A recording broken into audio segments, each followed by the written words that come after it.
پہلے فہیم صدیقی صاحب آپ کی طرف آتا ہوں، کراچی کا ذرا بتائیے گا، آپ کی نظر کیا کہتی ہے؟ کراچی کے جہاں پیپلز پارٹی کہتی ہے کہ جی اب کی بار کراچی میں تیر چلے گا، ایم کیو ایم پاکستان کہتی ہے کہ جی جو پہلے ہمارے ساتھ ہوا تھا 2018 میں ہم اپنی وہ سیٹس واپس ری گین کریں گے، جماعت اسلامی کہتی ہے کہ جی بھول جائیں پیپلز پارٹی اور ایم کیو ایم پاکستان، بس ہم ہی کھڑے ہیں، تو آپ بتائیں کون کھڑا ہے؟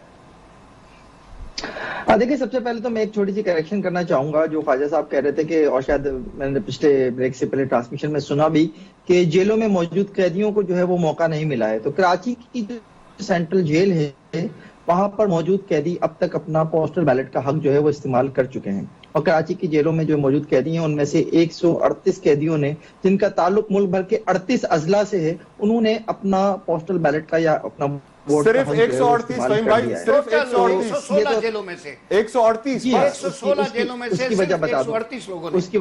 جی اس کی وجہ بھی بتا دیتا ہوں. یہ ہے کہ وجہ بتا رہے ہیں. ویسے تو کراچی کی سینٹرل جیل میں 7,000 ویسے تو کراچی کی سینٹرل جیل میں 7,000 قیدی موجود ہیں، لیکن چونکہ قیدیوں کو یہ بتایا گیا کہ آپ اگر اپنا ووٹ کا حق استعمال کرنا چاہتے ہیں تو آپ اپنا شناختی کارڈ نمبر وغیرہ دے دیجئے، تو صرف 143 لوگوں نے اپنے شناختی کارڈ دیے اور ووٹ ڈالنے کی خواہش ظاہر کی. ان میں سے ان کے نام جو ہیں وہ لے لیتے ہیں پہلے کیے گئے پیسے اور شناختی کارڈ جامع تلاشی میں. جیسے ساری بات میں آپ کی طرف آتا ہوں، ذرا فہیم بھائی کی بات مکمل ہو جائے. جی سر جی نہیں، میں پروسیجر بتا رہا ہوں کہ گرفتاری کے فوراً بعد پولیس پہلے پرس نکالتی ہے جیب سے، پھر گھڑی اتارتی ہے، پھر موبائل لیتی ہے، جج کا کرائم سے بڑا رشتہ ہوتا ہے، پھر بٹھاتے ہیں موبائل میں، پھر بھیج دیتے ہیں جیل میں. باقی جو رہ جاتا ہے خواجہ صاحب جو ہیں وہ کرمنل کے وکیل ہیں اور ہمیں رپورٹ بھی کرتے رہے ہیں، پھر جج بھی بنے ہیں. لیکن خواجہ صاحب تھوڑا سا مجھے بولنے دیں گے تو جو آپ کے وہ ہیں پوائنٹس ان کو بھی میں کلیئر کر دوں. تو جو بھی قیدیوں نے فرمائش ظاہر کی تو ان کے کارڈ جو ہیں انہوں نے اپنی فیملی سے منگوائے، اور اس کے بعد جو ہے ان کے جو بھی قواعد تھے وہ الیکشن کمیشن کو بھیجے گئے. الیکشن کمیشن نے ملک بھر کے 38 اضلاع کے ڈی آر اوز کو بھیجے، وہاں سے پوسٹل بیلٹ آئے اور یہ پوسٹل بیلٹ جو ہے ان قیدیوں کو فراہم کیے گئے، اس کی بنیاد پر ان کے جو ہیں وہ ووٹ کاسٹ ہوئے ہیں. یہ تو ہو گئی وہ بات. اب آ جاتے ہیں کراچی کی اوور آل سچویشن کے اوپر. دیکھیں میری نظر میں تو کراچی میں جو کل انتخاب ہونے جا رہا ہے وہ کراچی کی تاریخ کا سب سے دلچسپ انتخاب ہونے جا رہا ہے. اس کی وجہ کیا ہے؟ دیکھیں کراچی میں ماضی میں جتنے بھی انتخابات ہوتے رہے، اگر میں صرف بہت زیادہ پیچھے نہیں جاتا، چلے میں 35 سال پیچھے چلا جاتا ہوں، تو ان 35 سالوں میں اس شہر پر بلا شرکت غیر جو ہے وہ ایم کیو ایم کا ایک راج رہا، وہ عددی اکثریت انہیں ہمیشہ حاصل رہی اور وہ جو ہے بڑے مطمئن تھے. لیکن 2018 کے الیکشن میں ان سے یہ چیز چھن گئی تھی اور پی ٹی آئی جو ہے وہ 14 سیٹیں لے کر قومی اسمبلی کی آ گئی تھی.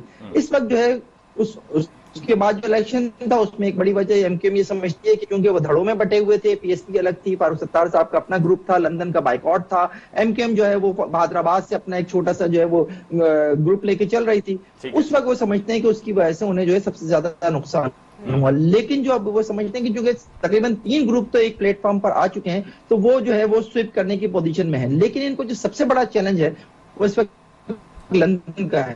لندن نے جو ہے وہ اب صرف کراچی سے 55 امیدواروں کی، آزاد امیدواروں کی حمایت کا اعلان کر دیا ہے. اور اس میں جو انٹرسٹنگ پہلو ہے وہ یہ ہے کہ اس میں سے 26 آزاد امیدواروں کا جو انتخابی نشان ہے وہ اے ہے، جو ممکنہ طور پر جو بانی ایم کیو ایم ہے ان کے نام کا پہلا حرف ہے. اسی طرح جو دوسرا جو 14 لوگ جو ہیں وہ تالا چابی کے انتخابی نشان پر لڑ رہے ہیں. اور یہ تالا چابی وہ انتخابی نشان ہے جب ایم کیو ایم نے پہلی بار 1988 میں حق پرست گروپ کے نام سے الیکشن میں حصہ لیا تھا تو اس وقت ایم کیو ایم کا جو انتخابی نشان تھا وہ تالا چابی تھا.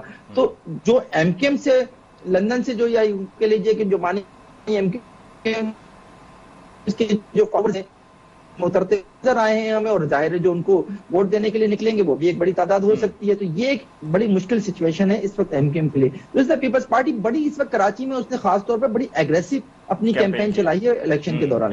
اور کل اگر ہم صرف پرسوں کی بات کریں تو بلاول بھٹو زرداری 13 گھنٹے کراچی کی سڑکوں پر رہے ہیں. وہ 13 گھنٹوں کے درمیان اس ریلی کو لے کر شہر کے مختلف علاقوں میں گئے اور وہاں پر انہوں نے جگہ جگہ جو ہے وہ خطاب کیا ہے، کراچی کے ایشوز کے اوپر بات کی ہے، میئر کراچی کے ہونے کے اوپر بات کی ہے. تو پیپلز پارٹی یہ سمجھتی ہے کہ وہ اس وقت اس پوزیشن میں ہے کہ کراچی سے اپنا ایک بھرپور حصہ لے سکتی ہے. جماعت اسلامی کا مسئلہ یہ ہے کہ جماعت اسلامی کو میں انڈر ریٹ اس لیے سے کر جاتا ہوں شاید، اور میرا کرنا ٹھیک بھی ہوگا، کیونکہ جماعت اسلامی کا مسئلہ یہ کہ ان کے جتنے بیلٹ باکس سے ووٹ نکلتے ہیں اتنے ہی لوگ ان کے جلسے میں ہوتے ہیں. لیکن یہ لوگ جو ہیں وہ کراچی چونکہ 12,000 کلومیٹر پر پھیلا ہوا شہر ہے، 60 ڈسٹرکٹ پر پھیلا ہوا شہر ہے، یہ لوگ شہر کے مختلف حصوں میں رہتے ہیں.